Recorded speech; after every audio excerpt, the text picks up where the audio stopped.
वर्षा पुढं 3 quintal 4 quintal उत्पन्न गेल्या वर्षी येत होतं, त्या शेतकऱ्यांचं त्याच जमिनीमध्ये तेवढेच कष्ट करून त्या ठिकाणी 3-4 क्विंटलवर ते 7-8 क्विंटलपर्यंत गेले. फायदा झाला का नाही?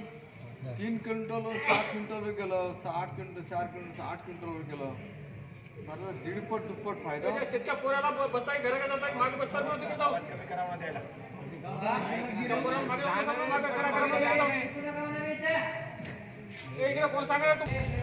आपल्याला शेतीशिवाय पर्याय नाही.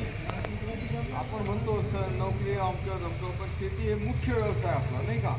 तुमच्या गावामध्ये जे काही कुटुंब आहे त्याच्यातलं 95% मलापेक्षा त्यापेक्षा जास्त लोक शेतीच्या उत्पन्नावरती अवलंबून आहे. शेती पिकली तर आहे, नाही तर दुसऱ्या गावाला जावं लागतं कामधंद्यासाठी, बरोबर आहे का नाही? आता तरुण मुलं पण शिकलेत, कोणी ग्रॅज्युएट झालं, कोणी 12वी झालं, कोणी डबल ग्रॅज्युएट झालं. नोकऱ्या लागतात का हो? आणि नोकऱ्या जरी लागल्या तर किती पगार मिळतो, किती खर्च होतो, आणि घरी किती पाठवतो, हे पण थोडी चर्चा करण्यासारखी गोष्ट आहे. काही ठिकाणी म्हणजे